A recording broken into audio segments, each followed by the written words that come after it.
We're going to start with quarterback Ryan Tannehill. And for Tannehill, he's coming off of the quarterback 8 weekly finish. He's found his way into the end zone against the Raiders. He was going to salvage.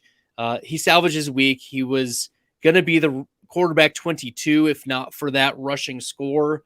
He faces an Indianapolis Colts team that is on its heels. Like, it did hold Patrick Mahomes, but it got blown out the previous couple weeks and just didn't look fully put together. Like, the defense looked okay in stopping Mahomes, but the offense just does not look like it should under Matt Ryan. It's almost like Ryan's on his last leg, or if you will, his last arm. Now, the Colts their defense have allowed a 60th and 80th percentile career outcome for Davis Mills and Trevor Lawrence so far this season. So we've seen some upside from lower tier quarterbacks. At least, Lawrence, we've seen some ascension, but we don't consider Davis Mills to be a top quarterback. He has some flash weeks, but both players have had high percentile career performances so far this season against the Colts.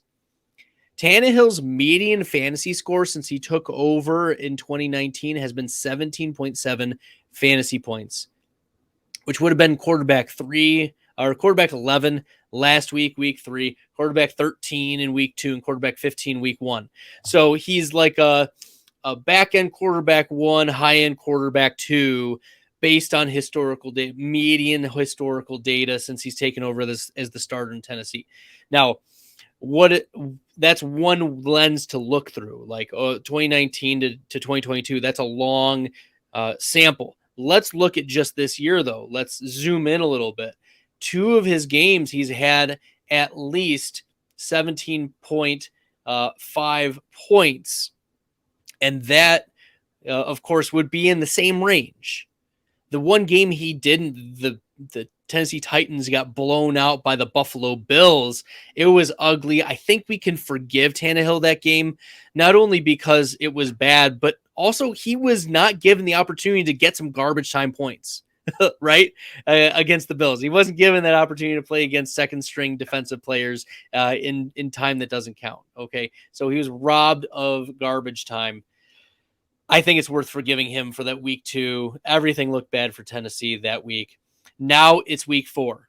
And the Colts, they're not anything special on defense, as I mentioned before. They're mid-pack in allowing pass yards and pass touchdowns to quarterbacks. In fact, quarterbacks on average this season have given up 16.6 fantasy points. So 16 to 18 points seems about the right spot for Tannehill. But for him to be a consensus quarterback 22 is too low.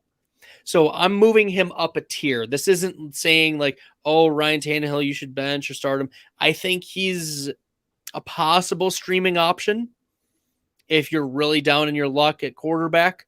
He's not a low-end quarterback 2 option going into this week.